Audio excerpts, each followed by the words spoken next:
Howdy, howdy. This is Dr. John back here with another little Q&A in the afternoon here. This one we're recording from my office, so we might get some, kind of strange noises coming from around. People may walk in the door, etc. But I think we'll get it through it just peachy keen fine. So today I'm going to answer a couple questions. Catherine, can you read me the one question that came in? Yes. Would you recommend taking a break from adaptogens, especially Siberian ginseng and ashwagandha? I recommend taking breaks from just about everything. If it's not, kind of life or death, don't take breaks from your Western medications. But in terms of supplements, I generally recommend taking breaks. Actually, the tonic or adaptogenic herbs, you don't need as much of a break, and some argue you don't need any break. There are other categories of herbs that you should definitely take a break. I definitely don't think you need to take that long a break. It's an adaptogen, so it's constantly working to help with your adrenal function. And I personally would not recommend taking that much time off of it. Maybe a couple weeks every few months would be what I would be looking at if it's something you need, right? That's really the important question. So I see less need of that for adaptogens or tonic herbs, right? The ones that give you energy. So when you say take a break, like after taking it for a month, take a break? I would say after 2 to 3 months, I would take a couple weeks off. With a lot of vitamins and minerals, I tell people take the weekends off, take it 5 or 6 days a week, and then take a couple days off. And I find that works really well. Okay. Cool. Any other questions on there? Not at this time. Okay, I'm going to go ahead and share my screen with you all. There we are. And today, the question was, Dr. John, I'm totally confused about salt. I've heard for much of my life that salt is deadly. Lately, I'm seeing that many people don't consume enough salt. And I'm assuming what they mean is that they're seeing articles rather than actually seeing people who aren't getting enough salt. That would take a pretty discerning eye, although it is possible. So let's talk a little bit about that. Salt is one of the world's most sought after commodities throughout history. From as far back as we can go, people treasured salt. The word salary comes from sal, for salt. Many of the Roman legions were paid in salt. That's where the term salary came from. So it's really one of the most sought after commodities. And basically, without enough salt, you die. It's really that simple. On the other hand, we've been taught that the salt shaker is evil incarnate. It is the biggest problem in our culture. So what's true?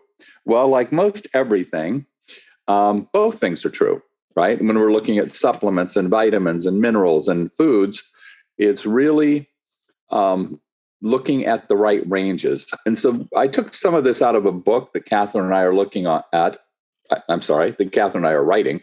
And we've written that somewhat as a question and answer format. So I just pulled a question out.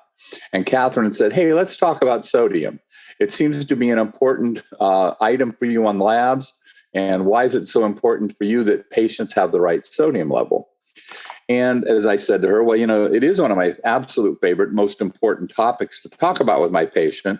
And the reason is there's massive amounts of good, solid, scientifically proven information about the importance of keeping very narrow ranges of serum sodium. So serum is your blood.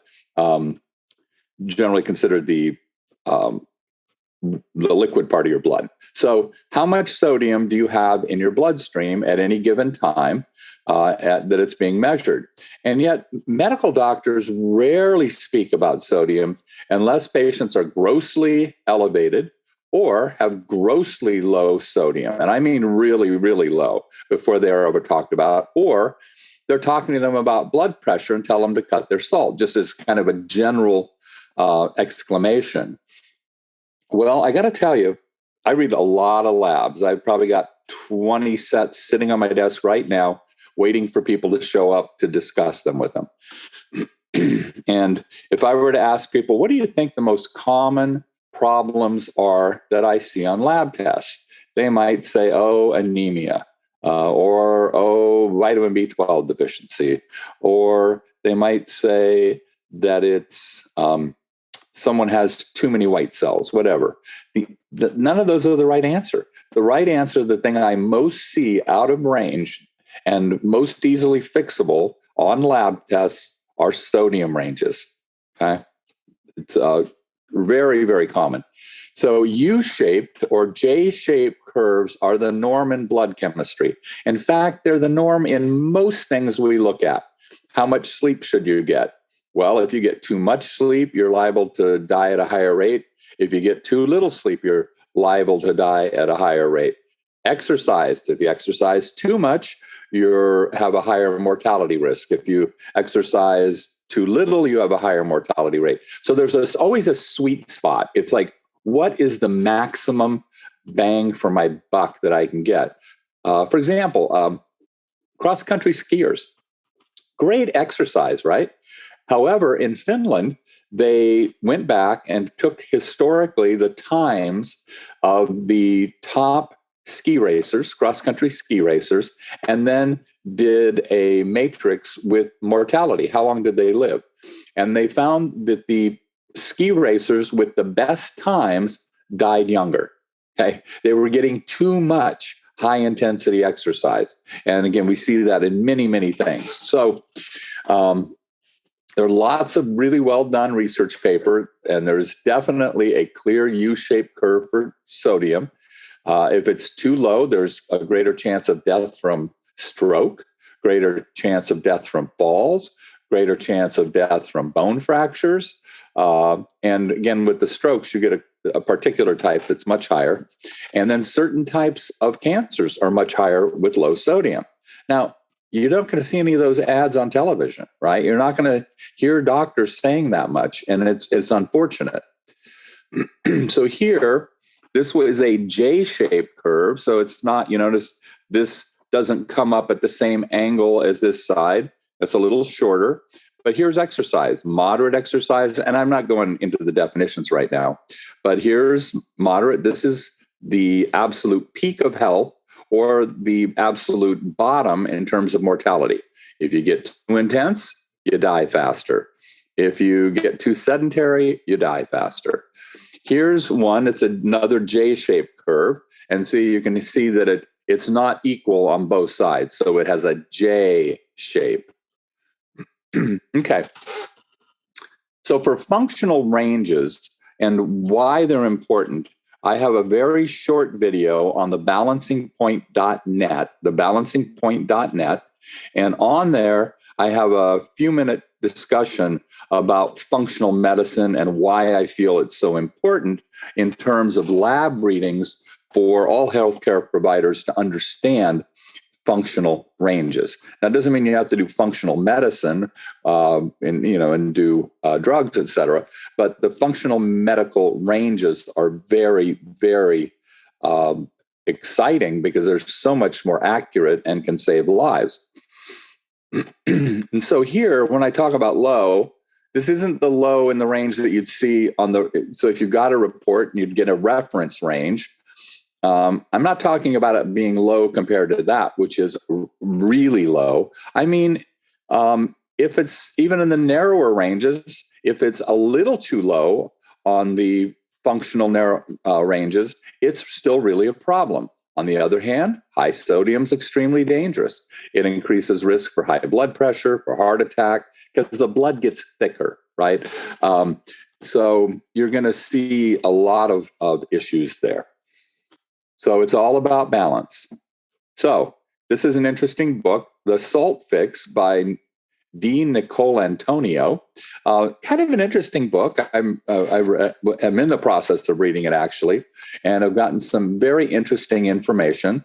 What I found most interesting was the average salt intake in different cultures and the average serum sodium levels in different cultures, and then also historically. They can go back and analyze teeth of prehistoric people and tell, amongst other things, how much salt they had.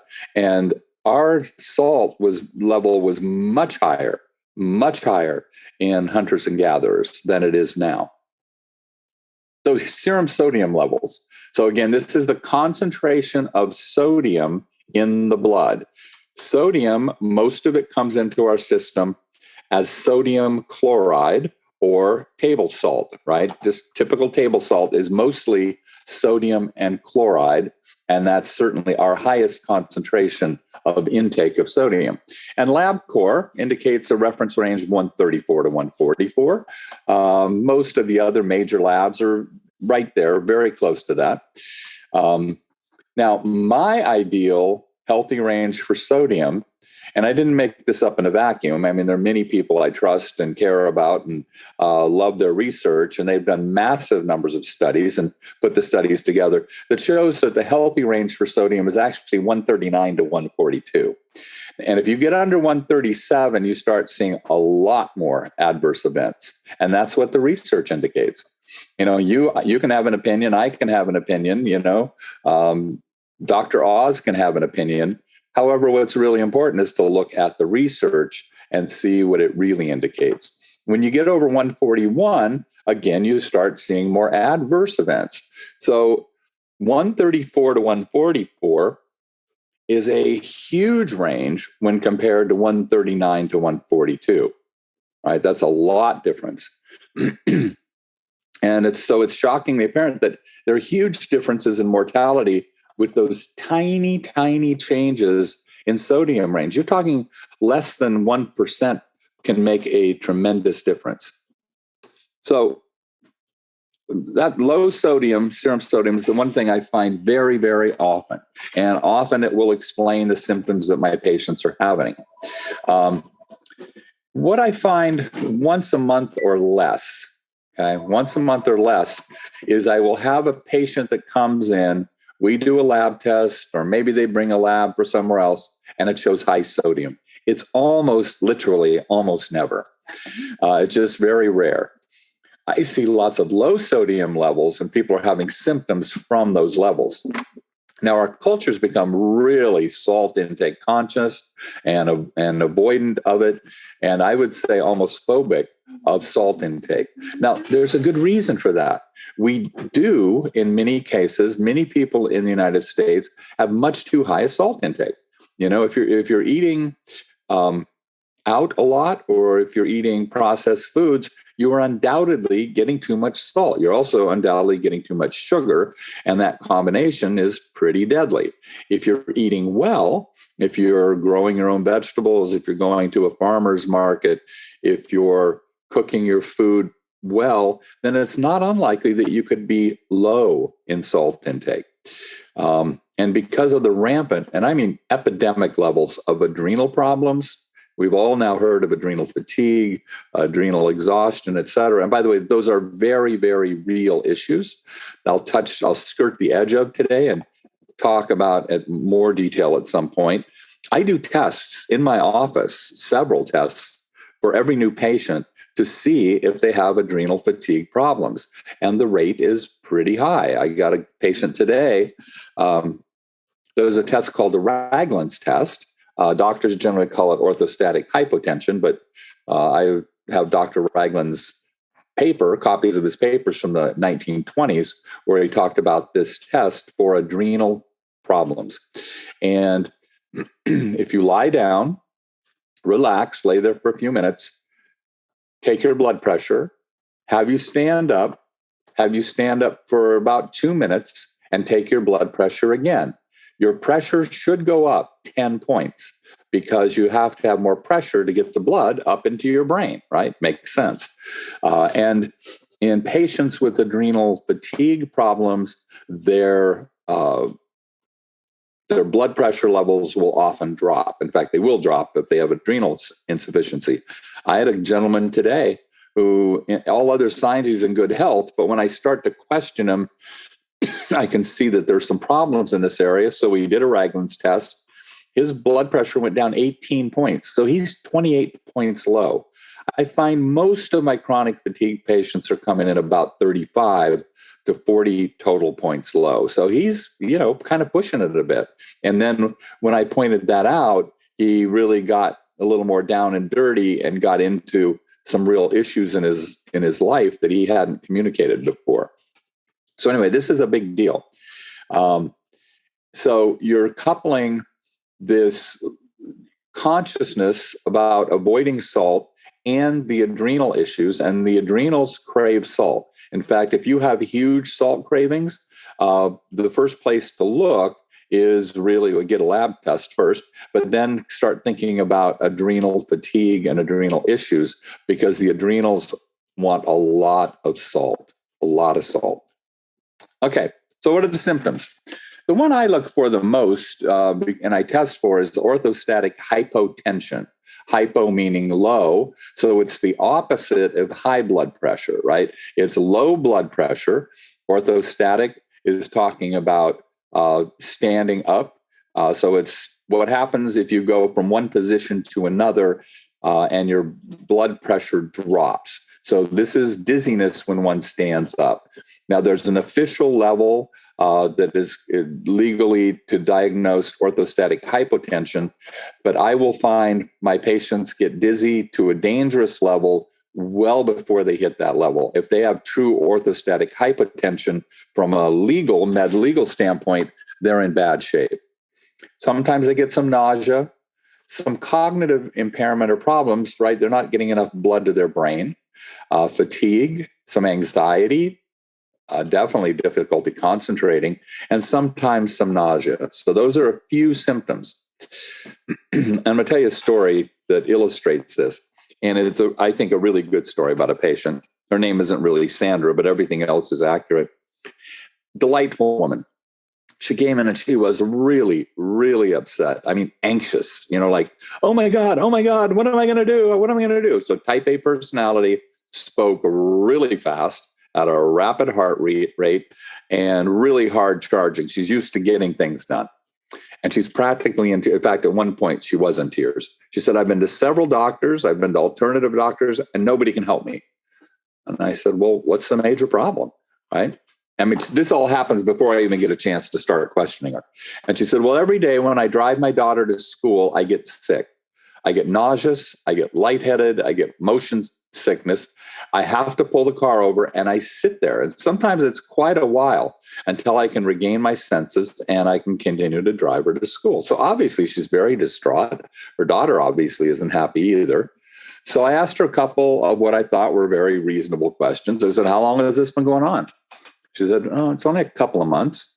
And she said she'd never had the problem before. Yeah, and I looked down and I said, I'm sitting here with your blood tests. And the first thing that I see, because it's right at the top of the blood test, it's very close to the top, is that your sodium levels are low, and definitely low from a functional standpoint. And also your potassium levels are off, but I'm more concerned about the sodium right now. And then I asked her the magic question that nobody had asked her, apparently. I said, so Sandra, what do you do before you drive your daughter to school? And she said, oh, I get on my Peloton and I ride. And I said, do you take a casual ride? And she said, oh my God, no, I'm driven. I get on for 1 hour and I go as hard and as fast as I can. She said, I'm really competitive, which I had already pretty much figured out. And I said, do you perspire much? And she said, oh God, I have to put towels down all around the bike because I sweat so much. And I said, okay, well, I have a fix for your problem. Are you prepared for it? This could require a lot on your part. And she said, I'll do whatever it takes. I said, okay, it's going to be really expensive, but I think we can fix it.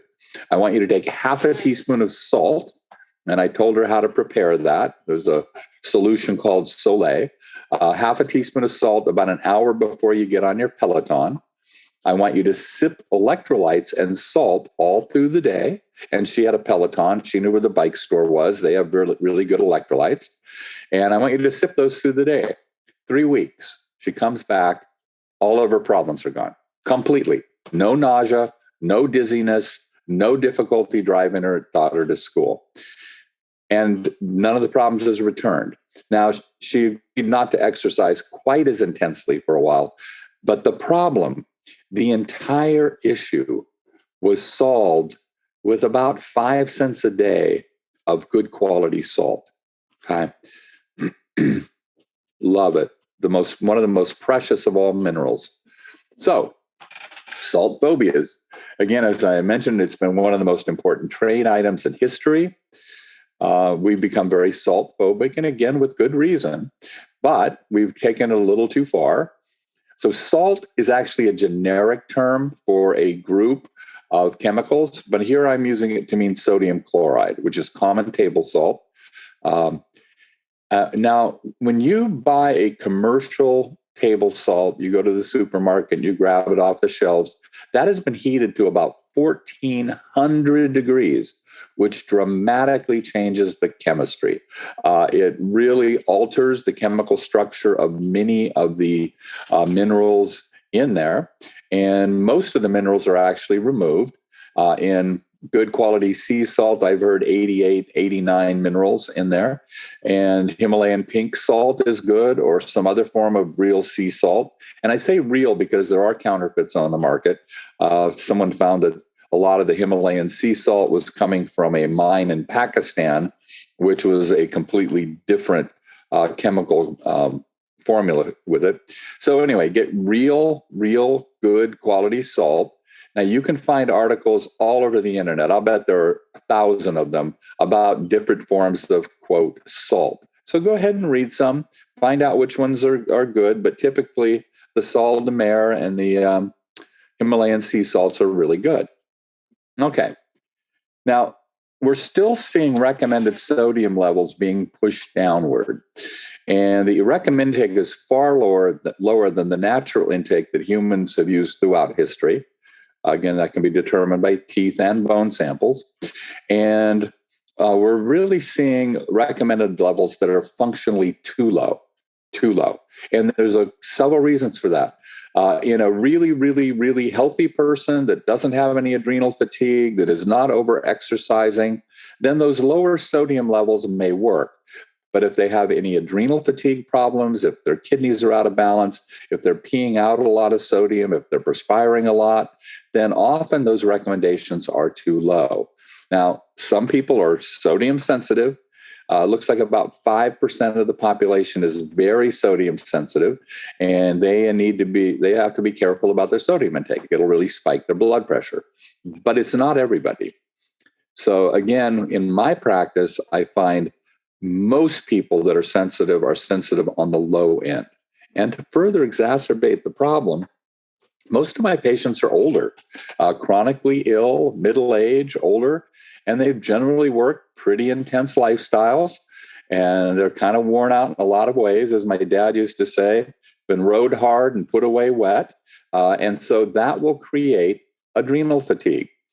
Now, that's a topic that is generally not well understood. There's some really simplistic things that people say about what adrenal fatigue is and how to treat it, et cetera.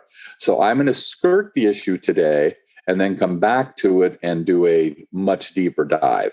So we all know, we talk about a lot of the adrenal hormones, which, by the way, 20 years ago, almost nobody knew these.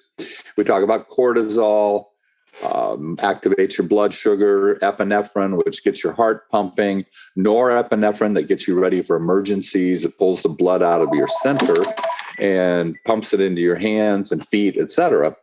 And so the general public has a pretty good idea about what those do. The next one that people are going to find out a lot about, and it's going to get into their lexicon, is aldosterone. And it's one of the key adrenal hormones, particularly for what I'm talking about today.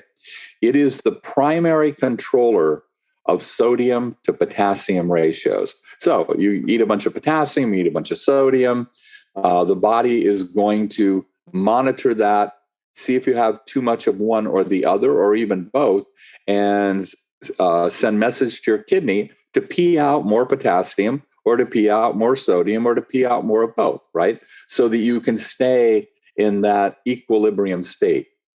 Because the body's trying to keep you in the homeostasis, that very, very narrow range. So if you have low aldosterone, that will lead to low sodium because that's what it does. It controls sodium to potassium ratios. And if aldosterone is too low, then it won't, you won't pee out you'll pee out too much sodium. If you pee out too much sodium, that salt won't attract water into your bloodstream in as high a concentration. When that happens, you literally don't have as much blood. When you stand up, you don't have enough blood to get it up to your brain, and you get orthostatic hypotension. Not the only reason someone can get orthostatic hypotension, but in my practice, it's definitely the number one reason. Okay. So then you have a condition that's called hypovolemia.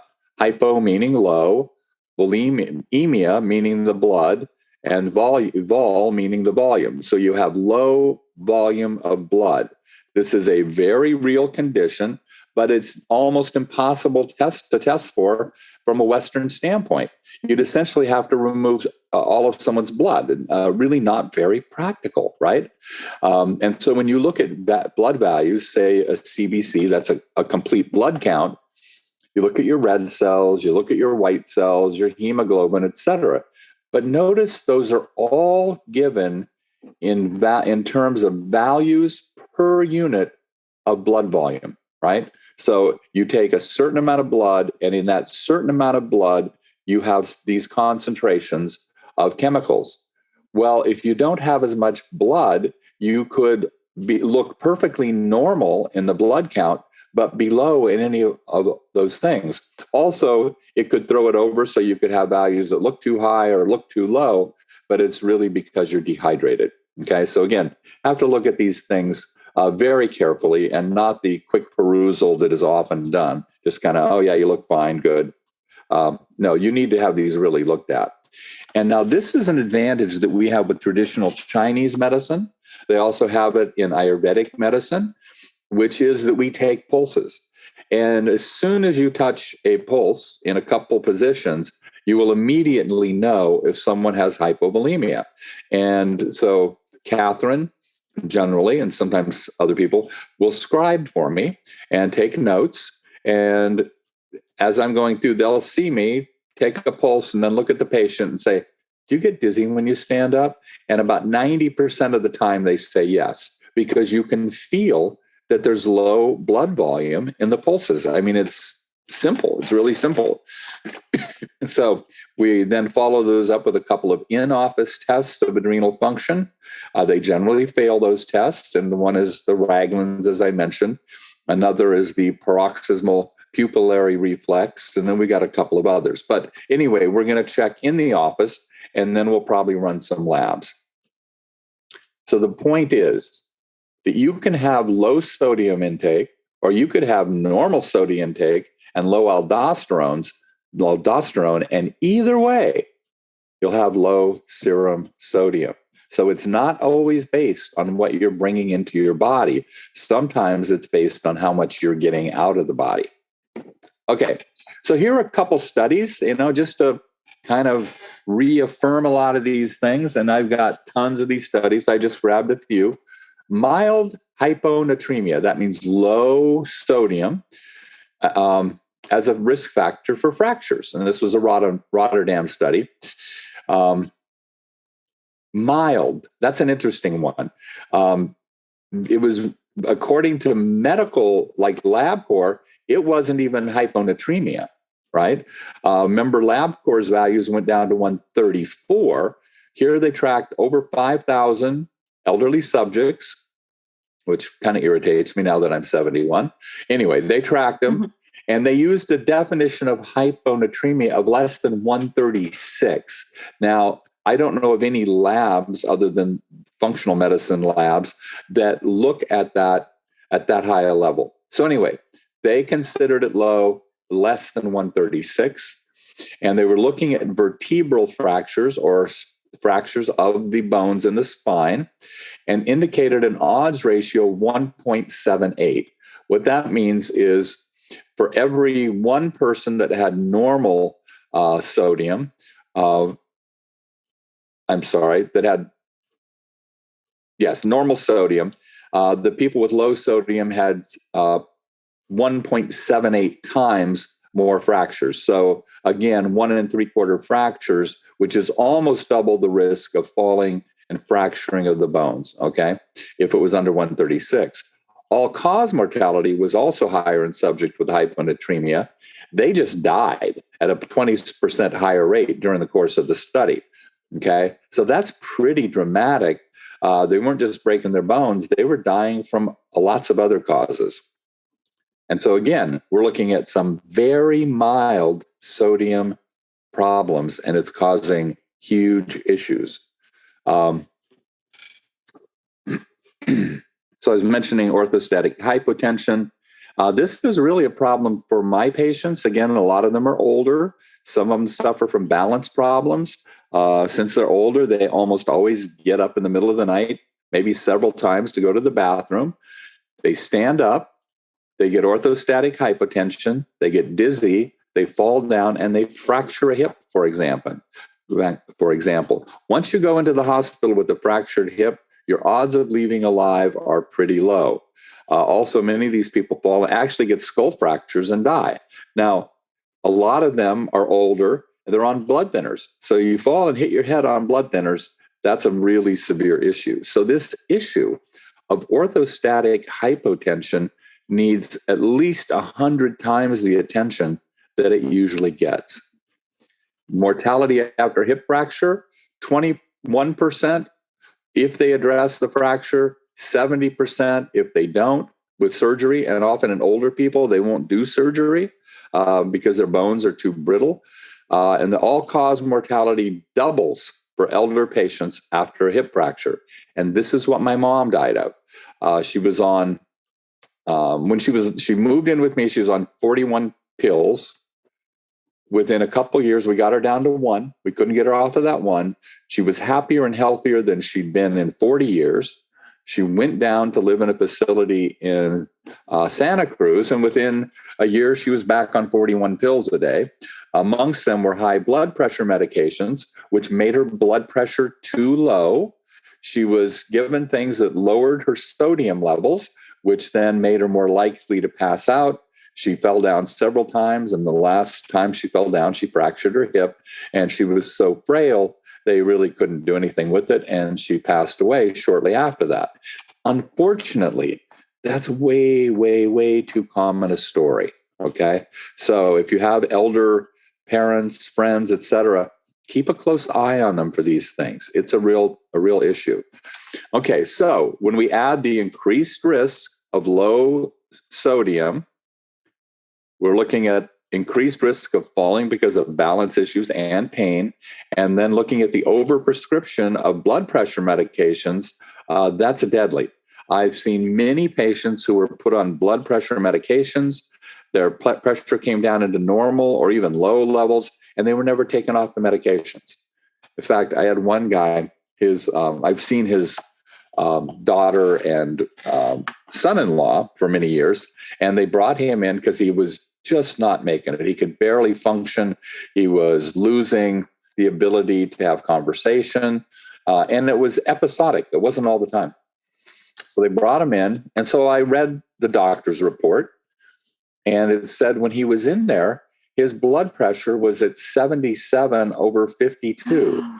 That anybody should pass out at that. If they don't pass out, they certainly cannot hold an intelligent conversation because they're not getting any blood to their brain. So I said, very kindly, I'd recommend you go back to the doctor and point out how low his blood pressure was. So they go in, she goes in and says, I'm a little worried because my dad's blood pressure is so low and he's on all these blood pressure medications. And the doctor said, well, how do you know that? And she said, well, my acupuncture looked at this and said that his blood pressure was too low. And the doctor said, well, acupuncturists, what do they know? They probably don't even know how to take a blood pressure. And she looked at him and said, this was in your paperwork. You took his blood pressure, right? So the doctor or his nurse, someone had taken the blood pressure, had seen that it was 77, and still kept him on the low blood pressure medications. Once they changed his medication, his entire life turned around. Okay, here's another study.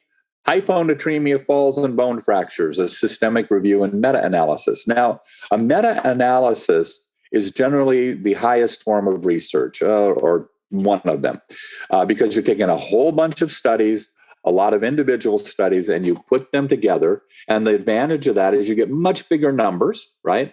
And you get a balancing of bias, probably a little bit, between one study and another where they're looking at it. The problem, of course, is sometimes you're almost comparing apples to oranges, but still, the larger the study, the more likely it is to be valid. And this was a pretty big study, a meta-analysis. So, that's the other one. Anyway, I didn't put the numbers on there, but it was much higher. Here's another one, hyponatremia and the prognosis of acute ischemic stroke. So, does low sodium play a role in strokes? And it showed that, so ischemia is a lack of blood flow, right? So if someone has an ischemic stroke, it means that there's some blockage, either in the small vessels they're blocked, or someone gets a blood clot, et cetera. But it stops the blood from getting to where it needs to go. The other type of stroke is hemorrhagic or hemorrhagic. And in that one, a blood vessel breaks typically, and you get blood and bleeding in the brain. So in this study, the conclusion is that there's a higher mortality rate in these patients even after they had a stroke and are tracked for 12 months after the stroke, and they maintain a higher possibility of an additional stroke, and the mortality was significantly higher. In this one, frequency of electrolyte imbalance in patients presenting with acute stroke. Again, stroke, a brain accident, acute, meaning sudden onset. Electrolytes are minerals that are carried in the blood to balance the blood, the pH. So you got potassium, calcium, sodium, et cetera. And these do thousands of functions. I didn't put magnesium in there. So the outcome here was that the sodium level was significantly lower in the ischemia stroke group as compared to the hemorrhagic stroke group. So if someone came in with a stroke and they immediately took their metabolic panel, they found that the ones who had ischemic stroke had much lower sodium levels. Not caused by the stroke, obviously. There was nowhere for the sodium to go at that point. It was obviously correlated. So anyway, these are very, very important issues. Here's another one, evaluation of serum electrolyte levels in patients with anemia. So again, this is really common in my practice. I get a lot of older patients with anemia who are on blood pressure medications or sometimes on diuretics so that they pee out more water and they pee out more sodium and potassium with that. And so here we're looking mostly at iron deficiency anemia. So we could include menstruating women, vegetarians, vegans, et cetera, in this study. The sodium levels and potassium levels are impacted in patients with anemia. So there should be even closer monitoring of their serum, potassium, and sodium if they are anemic. So again, you don't want to look at any of these tests in a vacuum. You're looking at the matrix. Do they have anemia? Okay, then we need to be more careful with sodium levels. We need to be more careful with potassium levels. We need to be more careful with magnesium levels, right? Or if you see that those levels are low, then you're going to look and go, oh, is the anemia causing that? Okay. So if you've been diagnosed with anemia, you need to get your electrolyte levels checked fairly frequently. Okay, here's that word again, mild. Mild hyponatremia, hypernatremia, and incident cardiovascular disease and mortality in older men, a population-based cohort study. This is one of my favorites because it has some of the best U-shaped curves I could find on the internet. Now, I'm going to apologize. This is going to be a little bit hard to see. But over here, we have sodium levels, okay? And this is about 139, and this is 143. Now, this is cardiovascular risk. So you can see once you get under 139 or once you get over 143, you get a big jump in cardiovascular risk. Same thing down here with total mortality risk. Here, we're up at 30. Down here, we're around 15. So twice the risk factor if you're at under 136 than it is if you're 139. Twice the risk factor. It's not a little bit. And over here, we have the same type, although it's a little sawtooth here. You get the same thing with potassium levels. Too low, deadly. Too high, deadly. Too low, deadly. Too high, deadly. So again, it's really getting into that sweet spot and staying there. So aldosterone. We're going to take another quick look at that because this one's so important. And this is, as I mentioned earlier, the major controller of sodium to potassium balance. As the blood electrolyte levels are being analyzed, a message is sent out to increase or decrease the release of aldosterone into the bloodstream from the adrenal glands, the very outer level of the adrenal glands. The kidneys then selectively direct more potassium or more sodium to be increased in the urine output. As aldosterone goes down, sodium goes down. So if your sodium is consistently too low, you want to look and see if there's an aldosterone problem. And this is very common in our culture and causes many of the symptoms that are associated with adrenal fatigue. So another reminder, again, I'm going over a couple of these things more than once. So this is a sudden spell of being lightheaded when you change position. Now, there's something called benign positional vertigo, which causes spinning, right? You feel like you're seasick, you get vertigo, nausea, that whole feeling. That's a completely different issue. Orthostatic hypotension, it feels when you stand up like the blood or energy or both just fall out of your brain. It's like, whoa, there's nothing there. And the surprise is that's actually what happens. You actually don't have enough pressure to get the blood and the energy back up into your brain. So low aldosterone equals low sodium, equals low fluid in the blood in order to balance the sodium, equals hypovolemia or low blood volume, equals not enough blood getting to the brain quickly when we go from lying down to standing. Talk to your doc, okay? Do not increase your salt intake. So it sounds like I'm all for increasing salt intake.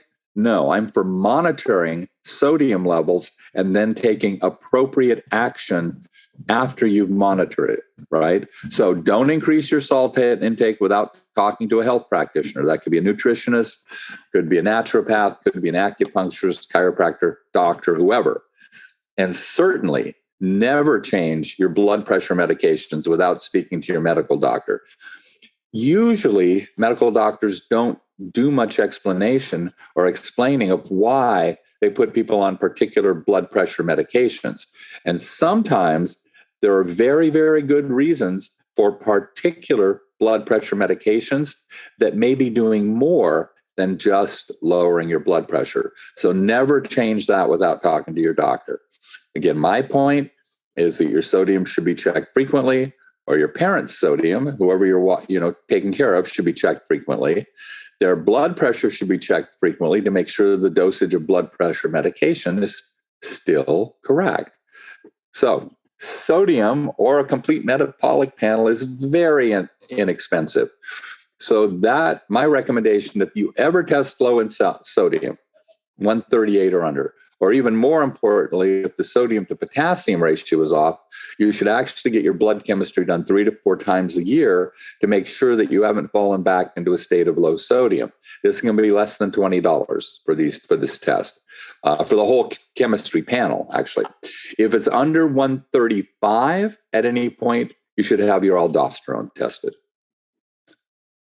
We have a few questions. Good. One is, hello, Dr. John. What is the healthy blood pressure range for older people? Oh my God, that is such an interesting question and so argued. I'm actually getting ready to take a deep dive into that soon, and I'll have better information for you.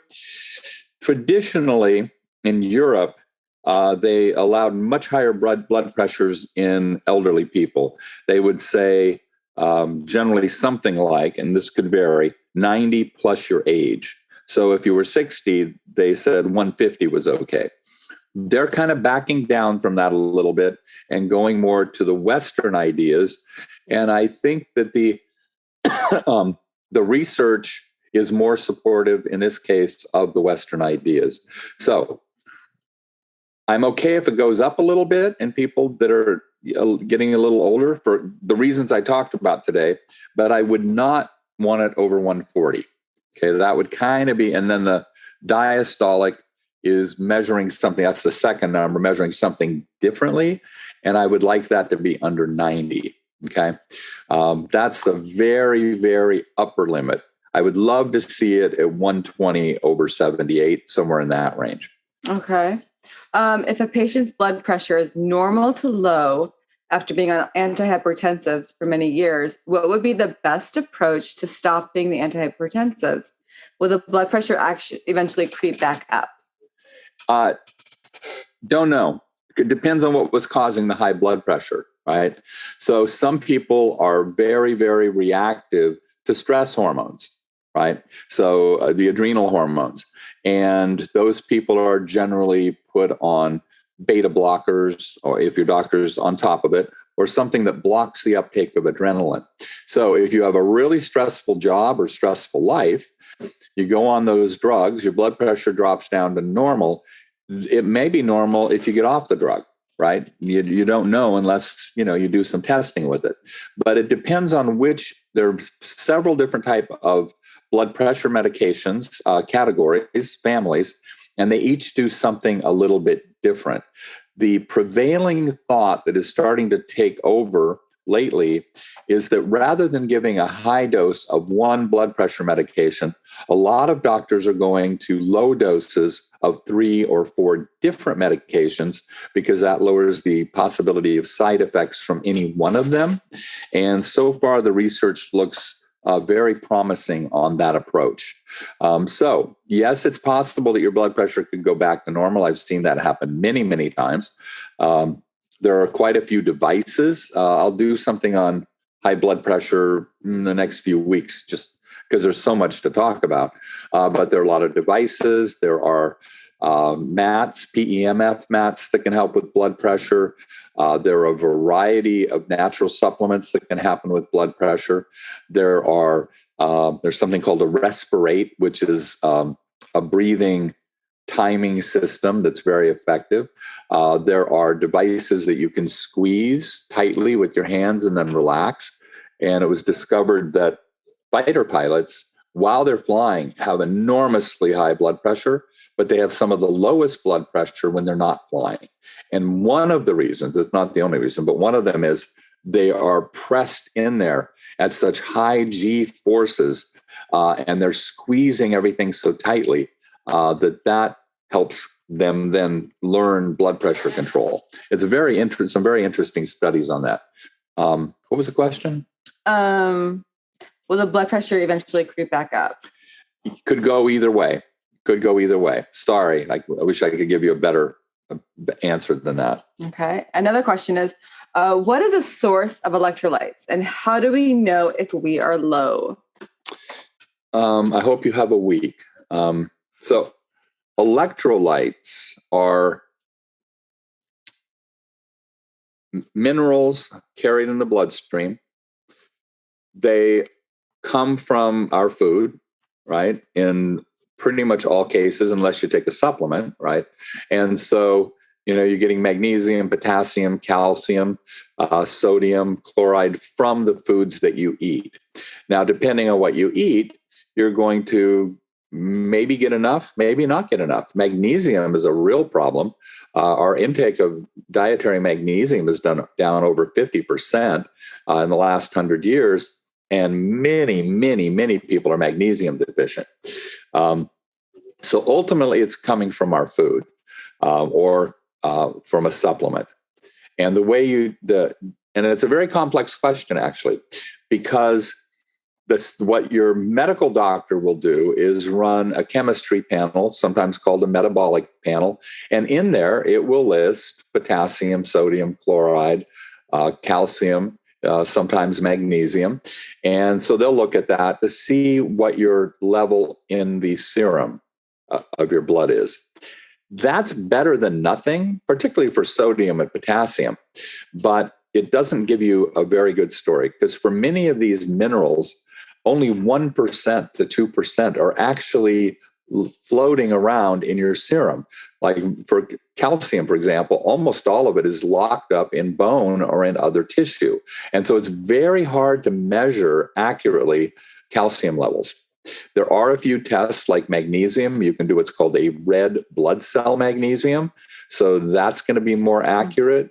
And there are a few other minerals that you can test that way and see what's bound to the red blood cells and or some other things. And those are more accurate. But you would start with just a basic metabolic panel. How much is that? It's $7. So that's $7. Usually there's a $10 blood draw fee, but that covers, if you get 20 tests, it's still $10. So it's $7 for we do a Chem 14. So we're testing for 14 different chemicals in your blood, and it's less than $1 a test. That's why I say this is just an incredible bargain.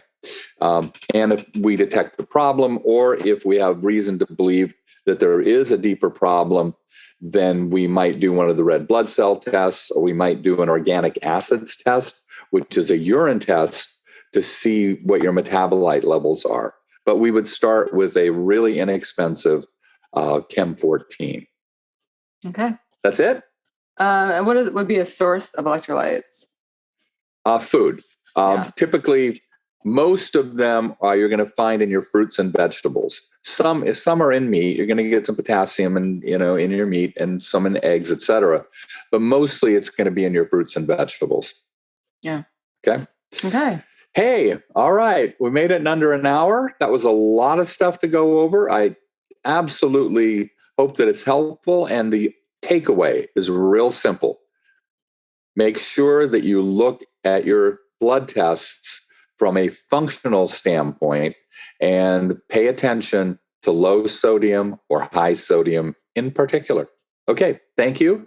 I'll be back with you next week. Keep sending the questions in. In the meantime, be happy, be healthy. Thank you.